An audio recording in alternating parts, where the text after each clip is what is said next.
if you were trying to go viral today, I think you should look to the advice of someone like Mr. Beast, not someone like Jesus. Because he just knows how to go viral online today. That's an example for the young people in the crowd. And if you don't know about Mr. Beast, they could tell you later. But this guy, about 10 years ago, started gaining popularity because his first video that got popular, he sat in his room in front of a camera and counted from 1 to 1 million.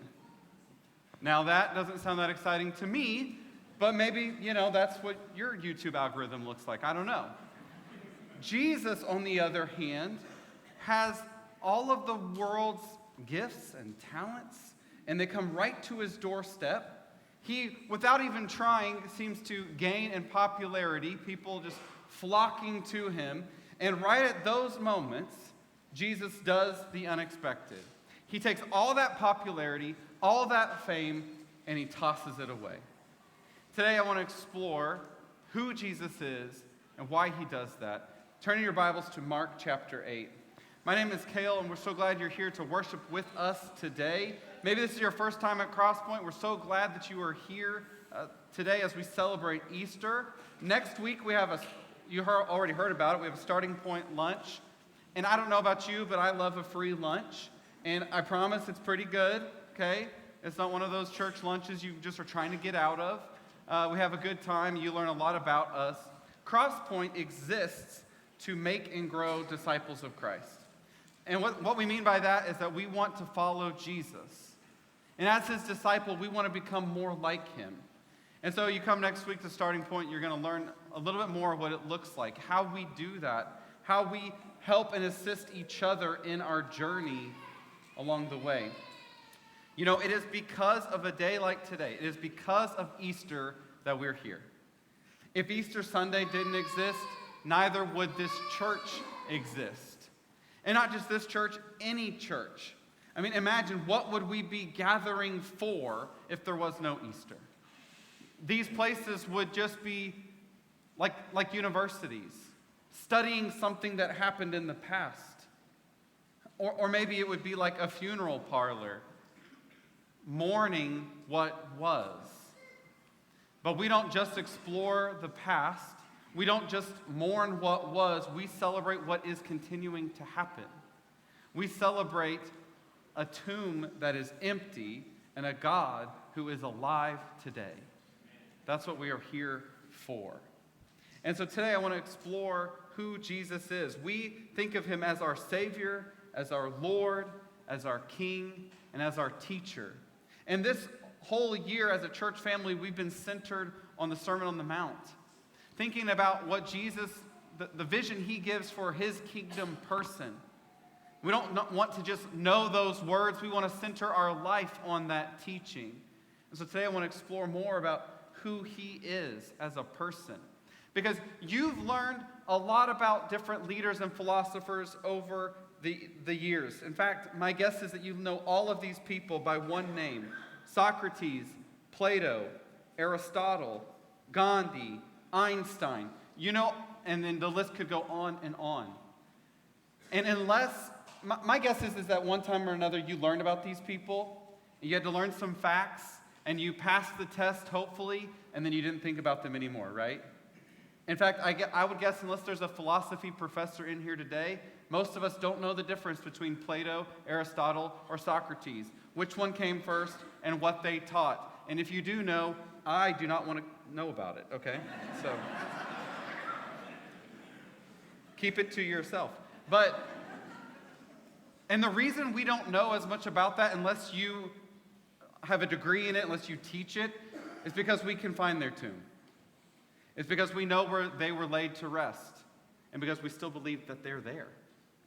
But the person that we follow, Jesus, we believe that his tomb is empty. And so it changes how we see all of it. All of these types of leaders, then and now, what they try to do is they try to gain a following. They're teaching, they want it to spread around. They want people to gather around them. They want to gain in popularity. And Jesus does this too, to a certain degree. In fact, Jesus, without even really trying, he is who he is, people flock to him. Now, part of it is his teaching. As we learned last week, they said he taught like no other. He had an authority about him that their teachers of the law did not have. He also had some miracles going on that you might want to be interested in that. If you had some kind of health issue, whether it was new or long term, you knew that you could go to Jesus and you could find healing there. You also maybe could find a free meal. In fact, in Mark chapter 8, he just prior to this teaching we're going to read, he has just fed 5,000 people and then 4,000 people. In his day and age and the people that surrounded him, they didn't always know where their next meal was coming from. And so, of course, Jesus gains in popularity because they want to know, they want a meal. They want to know where they're going to get their next meal from, and they think that he can provide it. So Jesus is, to some degree, kind of like an influencer as we think of them today. He's got thousands of people around him. And if thousands of people were following you, what would you do? What would you try to leverage that kind of influence to do in your life? My guess is that you've thought about it. And here's how I know. When I was growing up, people around my age, if asked, what do you want to be when you grow up? They would say something like, police officer, doctor, the president, something like that. Well, anymore, when you ask kids, what do they want to be when they grow up? They might mention those, but they also might say an influencer. Or they might want to be on YouTube, like a YouTube star. And my question is, how do they know how to even say that? My guess is that because of our influence in their life, they have seen this as something that they might want to do. So, since you interact with leaders like this, with influencers like this, my guess is that you've thought about it. If you had the power of 5,000 or 10,000 people behind you, what would you do with that kind of power? I'll be honest with you. I've thought about it. If thousands of people were knocking on my door, on this door, just like other religious leaders today, I'd sign a book deal, right? I would. You'd find it at Mardell, next to all the other, guys that, let's be honest, pretty much look like me. And then I would start a podcast with it, and those guys would be on my podcast, and I would be on their podcast, and it would be great, We might have to start a third service here. We might need to start a whole new campus, as we just kind of gain in this kind of popularity. You've probably thought something similar, and it might even include, I'd quit my job tomorrow, right? Like if I had this many people following me, I'm not going to go work there anymore. For the record, I'm not saying that. That's what you might say. Okay. So, however, Jesus is not like us. Because Jesus has all of the world in his fingertips. He's got thousands of people following him, and he does the unexpected. In Mark chapter 8, the first thing Jesus does is the crowd wakes up the next morning. They're going to go find Jesus again. You know why? Because they're hungry again, only they can't find Jesus anymore. Because Jesus, while they were sleeping, he went to the other side of the lake. Now, the Sea of Galilee is not all that big. Think Joe Pool Lake, maybe even a little smaller. However, when you're walking all the way around, it's a long ways. So Jesus gets up and he leaves. This is not what you and I would do. In fact, we want to be where the people are, right? And we're trying to gain a following. You might need to be on all the right social networks because that's where the people are. If you're doing something in person, you're going to go where a crowd is going to be. But Jesus is unlike us. He leaves. He's nowhere to be found. And the second thing is that Jesus starts saying some funny things, some weird things, if we're being honest. If you were advising Jesus in these times, you would say, hey, let's just play it safe. Let's just keep doing more of the same. You don't have to feed them for every meal, but kind of parse it out a little bit. Do some other healings. Just kind of keep the people coming. Help kind of get your name out there. But don't say any weird stuff. Jesus starts saying some strange things, if we're being honest. He starts doing some different things. Again, if you were his advisor, you might say, hey, let's go back and play the oldies, Let's do the originals. Play the hits. The question for Jesus, though, unlike other leaders, he asks questions like this.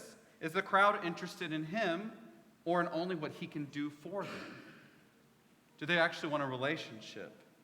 Unlike other religious leaders even today, Jesus was not concerned with the size of the crowd. He's concerned with their level of commitment. He's not concerned with how many people are there. He's concerned with whether or not they are committed to his mission. He wants to call followers, not just fans. He wants people who won't just be admirers, but will actually become a disciple. So at this moment, when Jesus has all the popularity, he starts teaching like this. Verse 27 of Mark chapter 8. Jesus and his disciples went on to the villages around Caesarea Philippi. On the way, he asked them, "Who do people say I am?" They replied, "Some say John the Baptist, some say Elijah, and still others one of the prophets." "But what about you?" he asks. "Who do you say I am?" Peter answered, "You are the Messiah." Jesus warned them not to tell anyone about them. Peter stands up and makes this declaration. And it's in this moment that, especially the Gospel of Mark, it starts to change.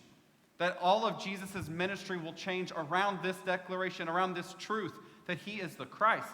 He is the Messiah. This is a big moment. Peter stands up. He's willing to go out there first. He's bold. And sometimes it backfires. But he's willing to say what the others were just thinking. Now, this is a good moment, but notice what even Jesus says here. He says, "Make sure not to tell anyone about me." And that right there, you might think, that's a little strange. Because isn't this what it's all about? Aren't we supposed to be telling people who you are? See, Jesus, again, has a different idea in mind than you and I might. He wants to kind of keep it a secret, keep it hidden, whereas we would be telling people shouting it from the rooftops. Because this is good for Jesus, you would think. Israel's been looking for a Messiah. They've been looking for you. So let's tell everybody about it. He'll continue. He's at the height of his popularity, and he says things like this. He then began to teach them that the Son of Man must suffer many things, be rejected by the elders, the chief priests, and the teachers of the law. He must be killed, and after 3 days rise again. He spoke plainly about this, and Peter took him aside and began to rebuke him. When Jesus turned and looked at his disciples, he rebuked Peter. "Get behind me, Satan," he said. "You do not have in mind the concerns of God, but merely human concerns." Yikes, right? This ended up in the Gospel, so you know other people heard this story. Why would Peter tell this story, right? Like, they heard it. And I don't know how long it was before they're out around the campfire, and, John looks over at Peter and says, "Are you ready to talk about it, or still a little sensitive?" I would be sensitive. Here he hears something. The Son of Man, the Messiah, must be rejected, must suffer, and be killed. And then he's going to be raised from the dead. It's a strange teaching. And my question is who's right here? It sounds weird, but almost all of us would agree that Peter's right, that this doesn't sound like what we're looking for. This doesn't sound like the Messiah that we have been expecting. Peter pulls him aside because he knows what to expect. There's a Messiah coming. He's not going to be rejected. He's going to be celebrated. He's not going to be killed. He's going to be put on the throne. He's going to be a leader, not mocked. Jesus, you have it wrong. Because, see, we speak from a human point of view. We have human concerns in mind. And here he says, that's not the kind of Messiah I'm going to be. In fact, Jesus doubles down. He called the crowd to him, along with his disciples. He calls the crowd to himself. And he says, "Whoever wants to be my disciple must deny themselves, take up their cross, and follow me. For whoever wants to save their life will lose it, but whoever loses their life for me and for the gospel will save it. What good is it for someone to gain the whole world, yet forfeit their soul? Or what can anyone give in exchange for their soul? If anyone is ashamed of me and my words in this adulterous and sinful generation, the Son of Man will be ashamed of them when he comes in his Father's glory along with his holy angels.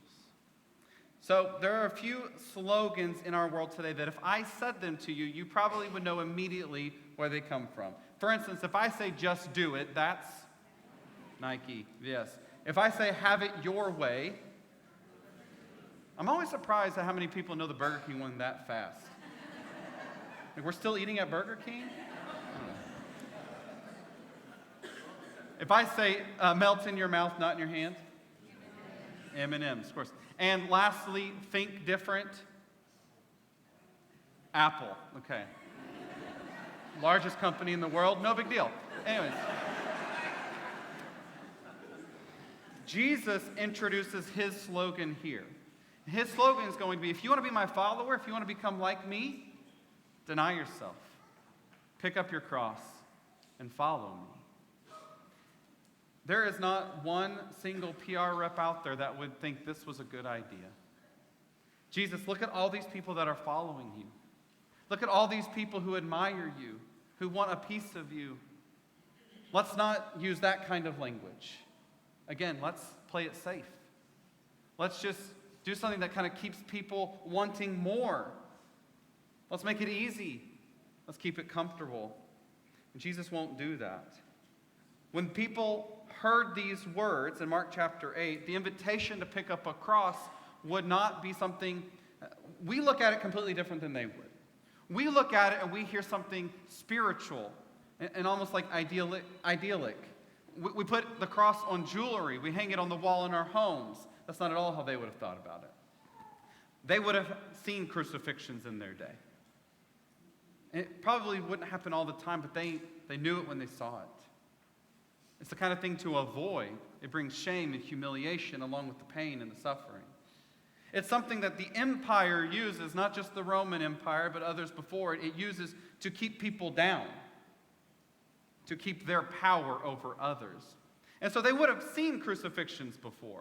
And it also lived long in their memory because not during the day of Jesus, but probably about 100 years before that, there was a king of Judea named Alexander.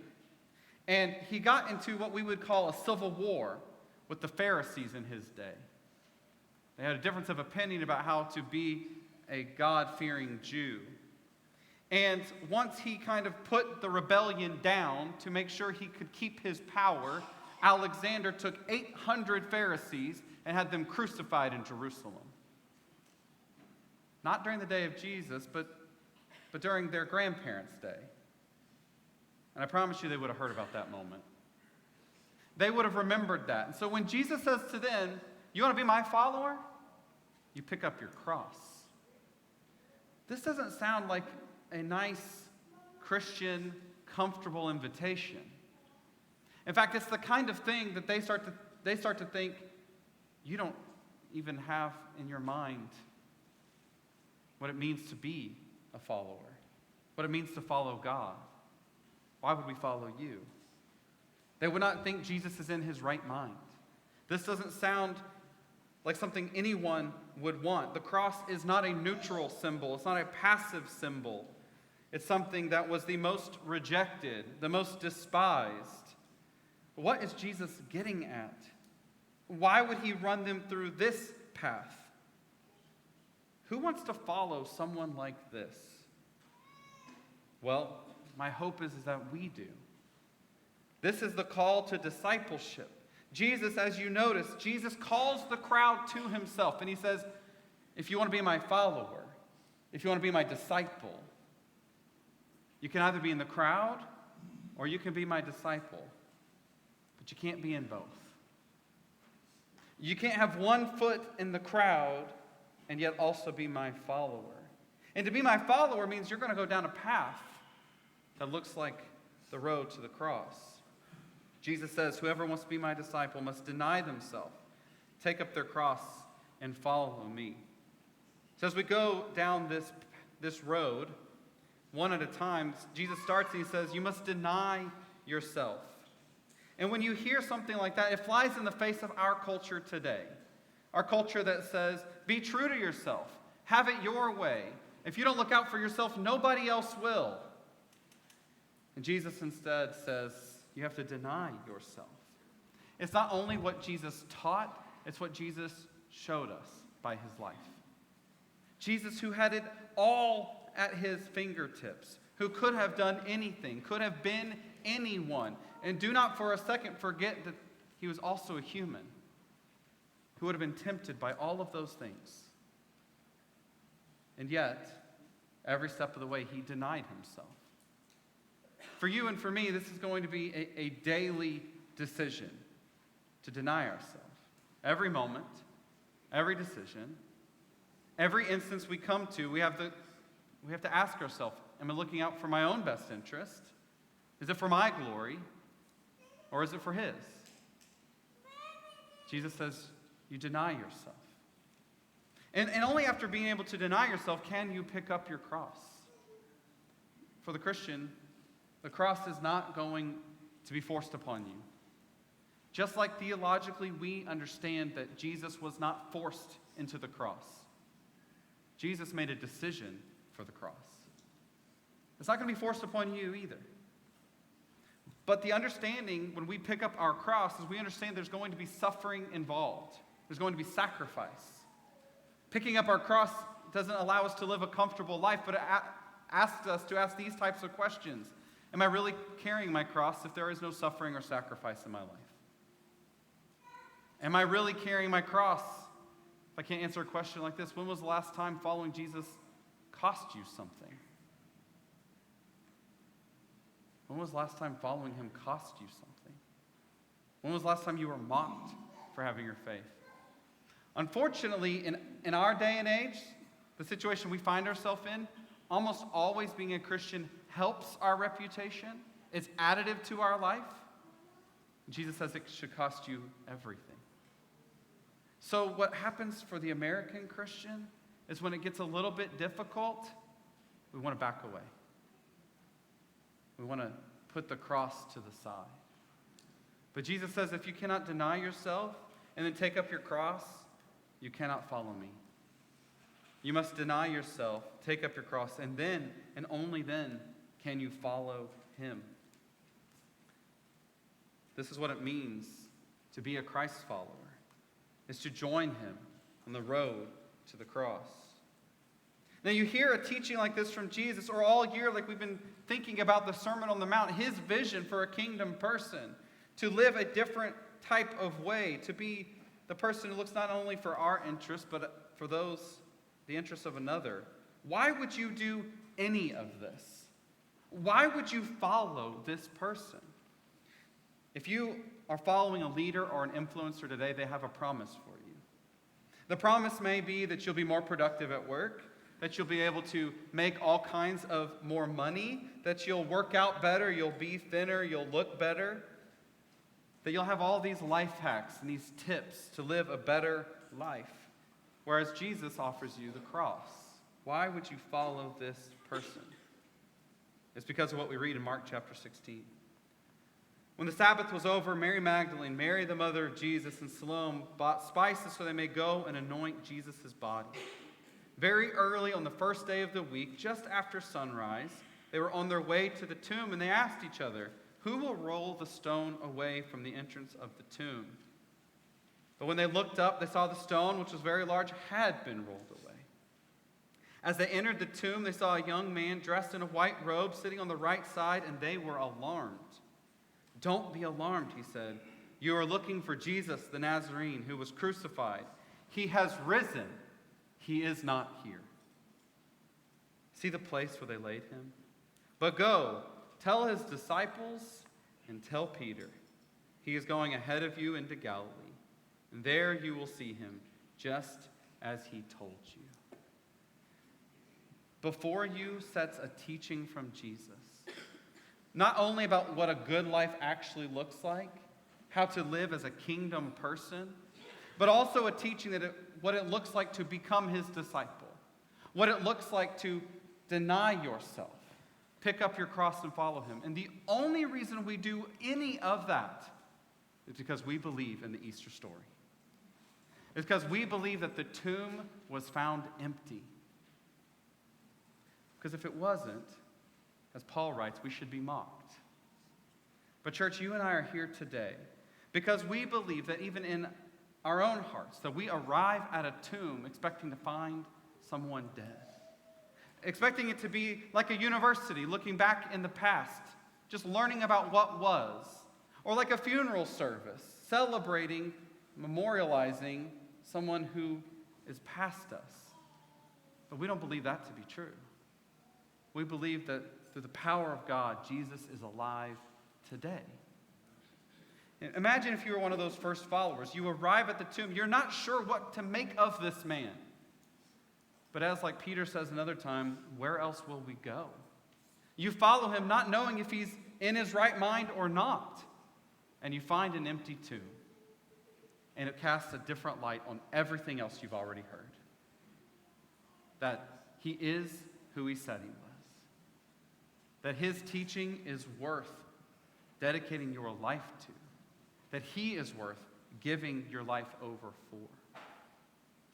There's a Christian writer and professor named Tony Campolo, and he taught his students the way of the cross, to really take their faith seriously. And some students took to it, like one gentleman who was spending all of his extra time with people who were less fortunate than he.